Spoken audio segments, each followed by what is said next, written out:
Record cold. New York's deep freeze gets even deeper. A-Rod's apology. He says he is sorry. But will the fans forgive him? Charismatic cabbie. He picks you up in more ways than one. It's Friday, February 20th, 2015. From Columbia University in New York City, this is Columbia News Tonight. Good evening. I'm Tatiana Ilienko. And I'm Meridith McGraw. We begin tonight with the extreme cold.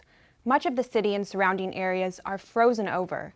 It's the coldest day New Yorkers have seen in more than a decade, especially along New York's waterways. As Valerie Edwards reports, ice in the Hudson rivers made it harder to travel between New York and New Jersey. Even tugboats are struggling to fight through the icy Hudson River at the 39th Street Terminal. Layers of ice are caked along the dock where ferries arrive and depart. Tugboats are being sent out in front of the ferries to break the ice, causing some delays. Yeah, some delays, especially today, unfortunately. But, this is the first time that it's ever been delayed this long. But, it makes sense. If the ice hits the propellers on the ferries, the boat starts to shake and the propeller has to be replaced, kind of like a car with unbalanced tires. In 28 years, New York Waterway has never shut down for ice, snow, or rain. Well, we do have extreme weather conditions today. We are experiencing some slight delays, and service stations, but we're getting everybody where they need to go through our ferry service and our bus service on the Manhattan side as well. Some commuters believe that this is the worst ice they've seen. Yeah, this happens every so often. I guess this is actually the worst it's been so far this winter in my experience. And usually the ferry service is actually pretty good in terms of trying to maneuver around it. Staten Island commuters were also experiencing delays after 7 a.m. New York will get more snow and ice during the weekend, slowing down boat traffic all over Manhattan. The 79th Street Boat Basin has limited boat traffic due to the icy conditions along the Hudson River. As the tide continues to push the ice downstream, boat traffic should pick up within the next couple of weeks. Valerie Edwards, Columbia News Tonight. And it wasn't only commuters on the river. Long Island Railroad and New Jersey Transit riders faced delays because of ice in many city tunnels. Crews also chipped away ice at Penn Station. Some of those delays spanned 1 hour. Some commuters had to wait for the delayed trains in the freezing cold. Doctors say too much exposure to the cold air can have serious health risks. It's one thing when your ears, nose, and fingers start to go numb in the cold. But with the Arctic snap this week, frostbite can be a real concern. It's 10 degrees right now, and it is bitterly cold. While most New Yorkers are all bundled up, some are walking around with no hats or gloves on. Are you really cold? Freezing, yes. And do you have gloves? I do, they're in my bag. I should have put them on. At Urgent Care, Dr. Mark Melrose has treated patients with minor frostbite. Hi, how are you? Frostbite can look like exactly the different stages of burns. Superficial frostbite may result just in redness, whereas deeper frostbite would result in blisters, and even more extensive frostbite, the deeper the layer of tissue injury, might result in the skin turning black. Earlier this week, a 6-year-old girl in Westchester got frostbite on her legs. She was only playing in the snow for 30 minutes and was wearing plenty of layers, but the snow got into her boots. The most important thing that you can do is prevent exposure of bare skin to the cold environment. And then the other things that are important are staying well hydrated so that your circulation is fluid and not sluggish, as well as keeping your core warm by dressing in layers. Some people are not taking any chances with this cold. When I went out just this morning, boom, go like that, ooh, this is too cold, way too cold for me. So I put this on. And what else can you do? Grow a beard. I grew this overnight knowing it was going to be this cold. I didn't have a beard yesterday. Linda Jung, Columbia News Tonight. New York City isn't the only place experiencing an unprecedented drop in temperatures. Boston is still shoveling its way out of the nearly 8 feet of accumulated snow this season. From the Midwest to the Mid-Atlantic, the weather is breaking records. Central Park hit a record low of 2 degrees this morning. Washington, D.C. experienced its lowest temperatures in 120 years, back when Grover Cleveland was president. And speaking of Cleveland, the Ohio City saw all-time record lows of 17 degrees below zero. Climatologists blame the frigid weather on a high-pressure system that has caused a dip in the jet stream. While the cold weather has caused thousands of flight cancellations and delays according to tracking services, some people are enjoying the icy weather. Tourists are flocking to Niagara Falls, where the water has frozen over. Ski resorts across New England are also experiencing an increase in the number of visitors. Amazingly, on the West Coast, it is the second warmest winter in history. Temperatures are warmer today in Alaska than parts of central Florida. Thankfully, temperatures are expected to warm up this weekend. The blast of winter weather can be brutal for New Yorkers traveling on foot, but as Liza Lucas reports, thousands of potholes on city streets can cost drivers thousands of dollars. With winter in New York comes pothole season. Especially when it's a storm, snowing, a lot of car gets damaged. Hitting potholes can be costly, and the city doesn't pay for the damage. Sometimes it get cracked three times on different side of the rim, so there's no use of fixing it, so they have to replace it for another one, and those rims cost about $200, $300. It's very hard to prevent because most of the time when there's a pothole, it's all of a sudden they have nowhere to go because there's another vehicle right on the left side, so they have to hit the pothole no matter what. At the mobile station at 155th Street and Broadway, there was heavy damage, not only to this man's car, but also to his wallet. I'm going to spend about $2,200. That's a lot of money. Isaac hit a pothole in the Bronx. Most of the roads are messed up. Some of them are under construction. They are trying to fix it, but it's not well done. The city's Department of Transportation wasn't able to verify the number of potholes citywide, but urged people to report potholes online or by calling 311. We did speak with former commissioner of the DOT and current Columbia professor Lucius Riccio. The roadways are in terrible shape, and probably the worst shape they've been in since the 1970s during the fiscal crisis. And it's unfortunate, but the motorists are going to suffer with probably another 500,000 potholes this year. The American Automobile Association shared how cost can add up. But Professor Riccio says that the DOT simply doesn't have the budget to do more. To solve the problem, he suggests an additional city gasoline tax of 25 cents a gallon. It makes more sense to pay a little bit more for gasoline and then not have to pay for shock absorbers, new tires, new rims, and other things that break down, not to mention the accidents that are caused when people swerve and try to avoid potholes. Unfortunately, more snow is expected this weekend, so until conditions improve, drivers can continue to let the city know about existing potholes by reporting online at nyc.gov. Liza Lucas, Columbia News Tonight. Coming up, we have a story that is bound to make you think. How researchers are now able to find depression by scanning the brain. And local Coptic Christians mourn 21 of their own brutally murdered by ISIS in Libya. At least 40 people were killed and another 70 wounded today after 3 car bombs detonated in the eastern Libya city of Al Quba. ISIS has taken responsibility for the attacks, claiming the bombings were retaliation for Egyptian airstrikes on Islamist militant targets. Those airstrikes came in response to the brutal execution of Egyptian Coptic Christians working in Libya. Last night in New Jersey, the Coptic community held a memorial for the 21 men who were beheaded this week. Charmaine Nero was there. More than 100 New Jersey Coptics remembered the lives of those killed in Libya at St. Mary's in East Brunswick. Tonight we come together to honor the faithful witness to those who witnessed to the truth of Christ in the 21 Coptic Orthodox martyrs in Libya. Naveen Marco says that she felt sadness and mixed emotions after hearing about the deaths. it's easy for me to stand here in my church, safe in America, saying that I love Jesus Christ, but like these people literally offered their lives as a living sacrifice, and it's a witness of that there is a life beyond what we're seeking here.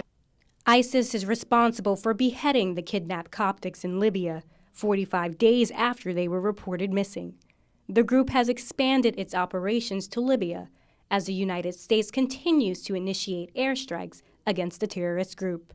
They're happy to sort of have other groups affiliate with them or do terrorist attacks in their name, but their core strategy has to be to maintain control of territory in Syria and Iraq. President Obama addressed mounting concerns about ISIS in a video and their growing social media presence. Its barbaric murders of so many people, including American hostages, are a desperate and revolting attempt to strike fear in the hearts of people it can never possibly win over by its ideas or its ideology. The Coptic Church is the largest Christian church in Egypt and the Middle East. Father Michael says that the men are considered martyrs for dying in the name of their faith, and the church will not seek revenge. As a Coptic community, we've been supported by people from all over the world, religious, non-religious, civic, Christian and non-Christian. It's been just wonderful just to come together and to honor their lives and the great sacrifice that they made for not only their families, but also for their preserving and holding on to their faith in Christ. Father Michael hopes that the recent killings in Libya will help to unite Egyptians of different faiths. Charmaine Nero, Columbia News Tonight. An attack on a luxury hotel in Somalia left at least 20 people dead, including a police officer and several government officials. 2 car bombs hit the central hotel, followed by heavy gunfire. Al-Shabaab fighters claimed responsibility. It is the second attack in Mogadishu, the Somali capital, in the past month. Now we turn to a medical advance. The World Health Organization approved a much quicker method to detect Ebola. In trials, the test was able to correctly detect Ebola in 92% of infected patients in 15 minutes. Until now, all tests has to be sent to labs, which took about 24 hours. In New York City, there's a new initiative to be more helpful with people with depression. Many people believe not enough is being done. In fact, lots of people are never even diagnosed. In this week's Focus segment, Renee Wunderlich tells us what doctors are doing to solve that problem. Thanks, Meredith. There's no question many New Yorkers with mood disorders simply aren't getting the help that they need, but researchers are pointing towards new ways of diagnosing depression. This is your brain, and this is your brain on depression. Dr. David Hellerstein sees hundreds of these scans, looking for signs of brain activity. He's one of the physicians at Columbia Presbyterian Psychiatric Institute. It offers free depression screening. The ultimate goal would be to say, let's do a scan of you or a scan of me, let's look at your brain and see what's abnormal about your brain and how can we fix it. That would be the ultimate goal. At this point, we don't have that. The New York Department of Health and Mental Hygiene estimates that nearly half of depressed adults are not diagnosed. New York City's First Lady Chirlane McGraw recently announced the city's plan for a new comprehensive mental health review. McGraw opened up about her own family history with depression. Her daughter released this YouTube video talking about her struggle with addiction and mental illness. I've had depression, like clinical depression, for like my entire adolescence. And so that's been something that I've always dealt with or not known how to deal with. Nonprofit support groups play a huge role in helping New Yorkers cope with depression. Dr. Lee Festino is a clinical psychologist and works with the Mood Disorder Support Group of New York City. There's just not an understanding about this. People are afraid to talk about having depression or bipolar, and stigma is the greatest barrier to treatment I think I've ever seen. The last city depression study was published in 2004, citing 430,000 New Yorkers suffering with depression. The First Lady's roadmap for an updated mental health policy is set to come out this summer. In the meantime, nonprofits and hospitals will continue their work, looking for answers. Dr. Hellerstein thinks that one of these answers could be more general practitioners with better resources. Getting it screened better and then getting quicker referrals and then providing treatment in the primary care setting is potentially something with significant benefit. It's not necessarily easy to do. Now, this roadmap that the city is looking to draw up will not only address depression, but also other mood disorders like anxiety and bipolar disorder. But there's still a lot that we don't know. Will it be designed simply to raise awareness? Will it also help with treatment? And how much will it cost? Meredith? Thank you, Renee. Coming up, another snafu for Obamacare, and this one is about taxes. And are gluten-free products really the way to lose those unwanted pounds? About 800,000 customers who registered for insurance through healthcare.gov received the wrong tax information from the government. Obama administration officials are asking those affected to delay filing their 2014 tax returns, which means nearly 1 million people may have to wait longer for their income tax refunds. UCLA Hospital has reported a superbug outbreak tied to contaminated medical instruments.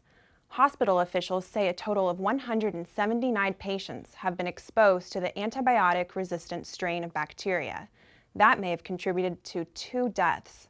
The hospital has removed devices and upgraded its decontamination procedures. Gluten-free foods, once consumed largely by people allergic to wheat, are now the rage as the latest way to lose weight. In our Consumer Watch tonight, Hilary Hansen looks into whether a gluten-free diet will really help you to drop those pounds. Across the country, gluten-free stores and restaurants are popping up. You can find gluten-free items like cookies, meatballs, and bread. It's already a $10 billion business. Weight-conscious consumers like Dana Lee Cohen and Morgan Hoffman regularly consume such foods. It tastes really good, and I don't have a hangover afterward. It makes me less tired, and I think it's just a better way of living. When you went off gluten, did you lose any weight? No. Laura Coe is a busy stay-at-home New Jersey mother who was diagnosed with gluten sensitivity 4 years ago. About 45 minutes after I eat something that has it in it, I feel pretty sick. So that's pretty good motivation to stay off for now. I'm hoping to readdress it at some point. According to the Journal of Medicinal Food, researchers said a gluten-free diet seems to increase the risk of obesity. Additionally, they attributed this outcome to the fact that gluten-free foods tend to have more calories, sugars, and fat than their regular counterparts. If you're going gluten-free for weight loss and you're still eating gluten-free baked goods or gluten-free, alternative products, then you're really not going to lose weight. According to a recent survey conducted by Consumer Reports, 63% of Americans thought that a gluten-free diet would improve their mental or physical health. They cited that weight loss was one of the top benefits. There's been a lot of research that says that you don't need to go gluten-free unless you have to, if you have an intolerance or if you have celiac disease. But to just go gluten-free to lose weight, I don't think it's safe and I don't think it's accurate. Celiac experts and diet experts both agree that in order to lose weight, remember these 3 simple rules. 1, shop the grocery store perimeter. Eat fresh fruits and vegetables and lean meats. 2, get whole grains, unprocessed if possible. And 3, read labels. Watch out for sugar, fat, and sodium. Hilary Hansen, Columbia News Tonight. Coming up, an accident at a popular city hotspot sends diners running for cover. And hear how police in Harlem are building relationships with local youth.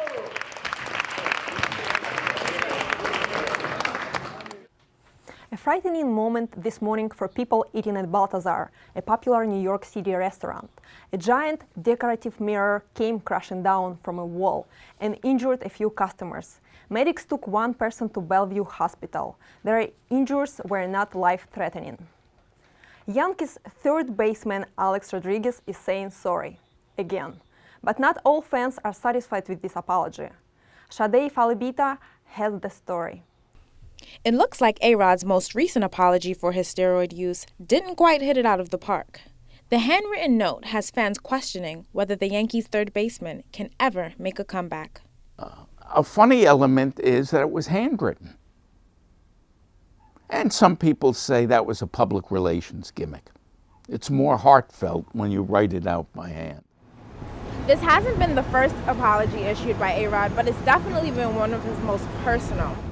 In the note, A-Rod says, quote, "When I go to spring training, I will do everything I can to be the best player and teammate possible." The Yankee spring training is starting in Florida this week as Rodriguez is finishing up the longest drug suspension in baseball history. Yankee manager Joe Girardi held a press conference earlier today. We really haven't seen him play in 2 years, and we don't know exactly where he's at. So that's something that, he has to prove and earn. Yankee fans we spoke to had mixed reactions. He's supposed to be some kind of a person you look up to, and it's not someone you want to be like. And it's not the first and the last time an athlete is going to use steroids. The Yankees are now left with a tough decision. If they drop A-Rod, they would still owe him 3 years on his contract and $61 million. Maybe for the Yankees, that's still cheaper than living through what is going to be a bloodbath of publicity. A-Rod may be 6 home runs away from breaking Willie Mays' record, but it appears that he still isn't quite home free. Sade Falabita, Columbia News Tonight. In New York, relations between cops and young men of color aren't always good. But as Rebecca Lee tells us in our Morningside report, one local precinct is working to restore trust in law enforcement. In recent months, protests and tensions flared across the nation following the deaths of unarmed Black men at the hands of police officers. Just last week, Officer Peter Liang was indicted in the death of Akai Gurley in Brooklyn. In a recent Gallup poll, the number of people who distrust the police is up, especially among Blacks. The poll found a 20-point gap between Blacks and whites' confidence in police. So some officers in Morningside Heights decided to act. The police department needs to take that extra step to reach out to them and bridge that gap and create a dialogue and create a feeling of trust. The officers reached out to the Children's Aid Society to plan an evening of healing and fun. Out of uniform, joining a group of teens and doing something they all love. Played basketball with them. They liked me. I got to, play as a regular person and treat me just like a normal person, not as a police officer. About 50 people came to see the game at the Dunleavy Milbank Center Wednesday evening. So you're rooting for the kids or the police? The kids. And are you here to watch the police or the kids? Both. So we thought it was important again to pull the community together under the title of There's Unity in the Community, and we want as many people to be involved in what we do as possible. That unity did not mean the game wasn't competitive. While the teens were disappointed they lost, they say the game was about more than just a score. Sometimes people just need someone that's there for them, and for the officers to be here for us, I look at these guys as my brothers. The spectators say they already see results. They'll tell you they've never talked to police officers before, and when they finally got to see me and I'm on the same level as them, doing the same things that they do, the smile is more brighter, the engagement is more positive. The officers called the game a stepping stone. They're already planning more events to strengthen police-community relations. Rebecca Lee, Columbia News Tonight. Coming up on Columbia News Tonight, the story of an 87-year-old cab driver who can make you look forward to your rush hour commute. He's our New Yorker of the Week. That's funny.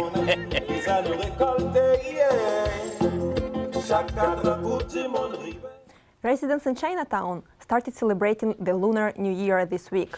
Music, line dance, and colorful decorations filled the streets. Celebrations will continue through the weekend, including the 16th annual parade and festival this Sunday. Over 6,000 people are expected to attend to Rain this year of the god.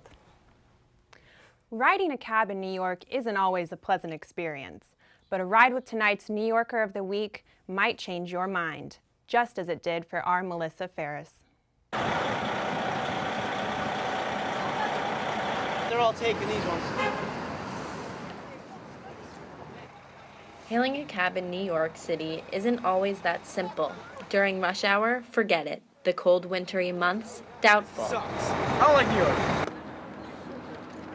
But if you're lucky, you might flag down this 87-year-old Haitian cab driver, as I did. My name is Henry Picot. Henri Picot. Henri turns off the meter, and the cab ride takes a turn for the best. I ask him why he loves cab driving. It's not about the money. No. What's it about, the respect? Words fail Picot at this moment. Instead, he entertains me and makes me laugh, as he does with all of his passengers. In fact, Picot promises his passengers to make them smile even before they get into his cab. That's one of the many things he loves about his job. Sometimes they get in the cab, they have problem, and they make it happy. Picot arrived in America in 1963. He was 35. As soon as he got behind the wheel, he was hooked. I love my country. It's a nice place. Nice place to live or like to help people. Picot lost his wife 3 years ago to cancer. Now cab driving isn't only about laughing and having a good time. It's about finding solace, too. So it's your therapy. You got it right.